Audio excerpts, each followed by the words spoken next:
A relationship can be 99% healthy and still collapse overnight. It can be filled with good intentions, happy memories, and genuine affection right up until the moment it becomes unsalvageable. By the end of this, you'll understand the invisible accounting that governs every human connection you have. And you'll see exactly why the small everyday withdrawals you barely notice are the ones pushing your relationships toward bankruptcy. Every interaction you have is a transaction. The currency is trust, and it flows in every direction. Think of your closest personal relationships, but also the one with your boss, your colleagues, even the barista you see every morning.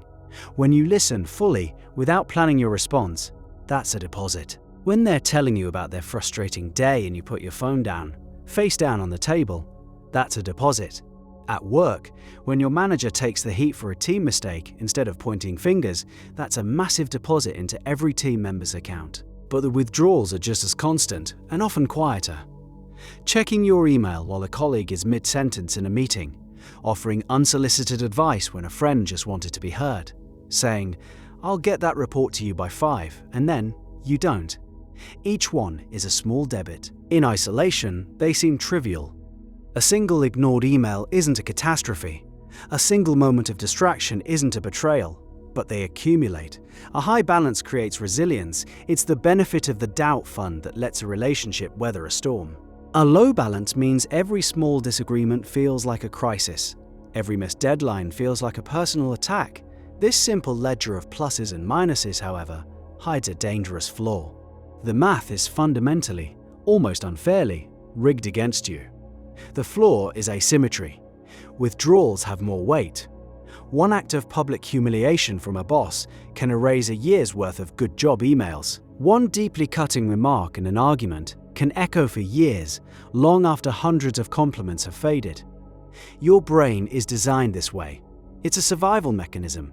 The part of your brain that acts as an alarm system is constantly scanning for threats. A positive event, a compliment, a moment of connection is processed, enjoyed, and then filed away. A negative event, a betrayal, a harsh criticism, is treated like a threat. It triggers a cascade of stress responses. The memory is encoded with thick, bold emotional ink, so you'll recognize the danger next time. The good feelings fade, the feeling of being threatened lingers. That's why research from relationship scientists points to a stark ratio. It takes roughly 5 positive interactions to offset the damage of just 1 negative interaction. 5 deposits to balance 1 withdrawal. Just let that sink in. You have to be right, be kind, be present 5 times to make up for being wrong once. This reveals why relationships built on a 50-50 sense of fairness are destined to fail. If you're only matching 1 good deed with 1 bad one, your account is in a state of constant, accelerating decline. The math guarantees it. But it gets more complicated.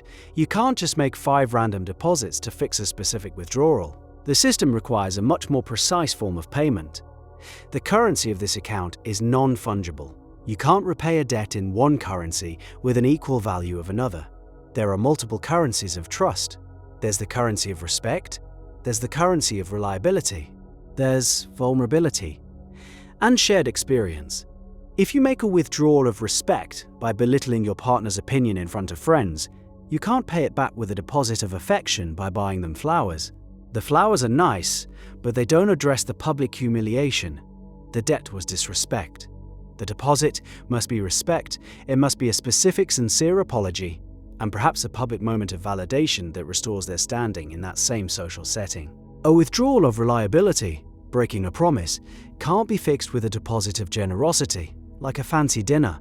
The debt is a breach of trust in your word.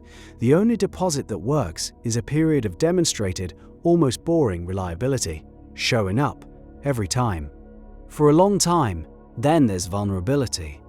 If your partner shares something deeply personal and you respond with a cheap joke or a dismissive comment, you've made a massive withdrawal. You can't fix that by helping with the dishes. You can only fix it by offering your own vulnerability in return, by creating a safe space to show that you can be trusted with their inner world. This is why so many attempts to fix things fail. We throw generic deposits at specific high-value withdrawals and wonder why the balance keeps dropping. We're trying to pay a mortgage with arcade tokens. And ironically, it's the quietest, most overlooked deposits that actually build the kind of wealth that makes a relationship last. The strongest relationships are built on a relentless accumulation of micro-deposits, tiny, consistent acts of attunement. Attunement is the act of seeing the other person's internal state and responding to it. It's asking the follow-up question. It's remembering the name of their coworker they always complain about. It's the text message that says, "Thinking of you, hope that meeting went well." A friend once described his grandparents' 50-year marriage. Every evening, when his grandfather came home from work, his grandmother would have a glass of iced tea waiting. That was the ritual. One day, he came home looking exhausted and defeated. She met him at the door, but instead of the iced tea, she handed him a glass of whiskey. He hadn't said a word, she just saw his face and knew. That's attunement. That single glass of whiskey was a deposit worth more than 1,000 generic "how was your day" questions. These aren't just nice gestures, they are signals. They say, "I am paying attention to you. You exist in my mind even when you are not in the room. Your internal world matters to me."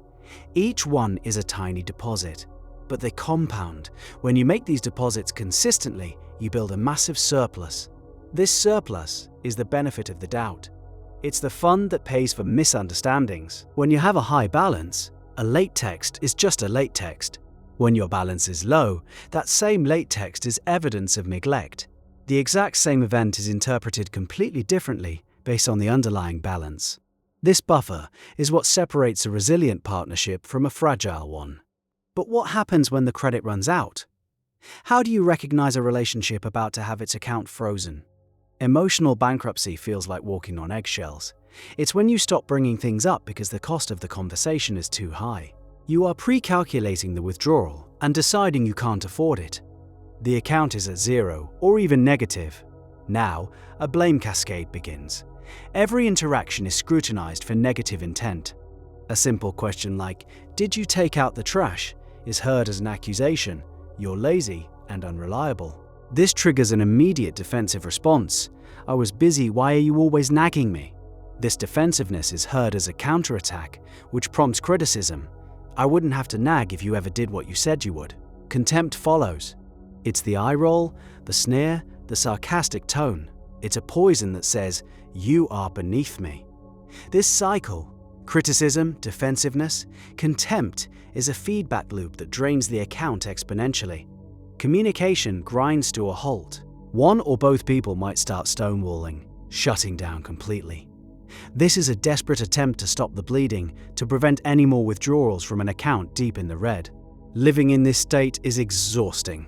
It's a low-grade, constant state of emotional alert, like a fire alarm that never turns off. The relationship is in debt collection, and the interest payments are brutal. It can feel permanent, but there is a specific type of transaction that can begin to reverse this debt, and it's the one that most people get spectacularly wrong. A true apology is a massive currency-matched deposit. A weak apology, however, can be another withdrawal. An apology that contains the word "but" is a withdrawal. "I'm sorry I yelled, but you were pushing my buttons," translates to "my behavior was a justified reaction to your provocation." That's a blame shift. A real apology has three parts. First, a clear and specific acknowledgement of the harm done. "I am sorry that I dismissed your concerns when you were trying to talk to me. I know that made you feel unimportant and unheard." The more specific you are, the more it proves you understand the withdrawal. You're showing them the line item on the statement. Second, taking full and complete responsibility. You offer no excuses. "There is no excuse for how I acted. It was my choice and it was wrong." Ownership is the core of a sincere deposit. Third, a statement about future behavior. "Here is what I am going to do differently next time to ensure this doesn't happen again. When we have a difficult conversation, I will put my phone in another room." This transforms the apology from a regret about the past into a promise about the future. But just as important is how an apology is received. Refusing to accept a sincere apology, holding onto a grudge long after a repair has been made, that's also a form of control. It's like someone is trying to make a deposit and you refuse to cash the check. It keeps the balance artificially low and holds the relationship hostage to the past. Forgiveness is the act of accepting a valid deposit, But a relationship can't survive on a cycle of massive withdrawals followed by perfect apologies. The real objective is to redesign the entire financial system. Before you can redesign the system, you have to audit your own transaction history. And you are the least reliable person to do this. We judge ourselves by our good intentions, but others judge us by our actions. You are like a fish who cannot see the water it swims in. Your communication style, your habits, your assumptions, they are so natural to you that you can't perceive their effect on others. The only way to see the water is to ask the other fish. Ask your partner, a close friend, a family member, what is one thing I do that makes you feel dismissed or unappreciated? And then you have to do the hardest thing of all. Listen to the answer without getting defensive. That knot in your stomach, that urge to explain and justify yourself, that's your ego trying to reject a valid withdrawal notice. You have to override it. You're not looking for a debate. You're looking for data. You might discover that your attempts at problem solving are perceived as you invalidating their feelings. Your desire to be efficient is experienced as profound disrespect. Your sarcastic humor might be landing as cruelty. This is invaluable information. It's like finding a hidden leak that has been draining your account for years. We all have these signature withdrawal patterns.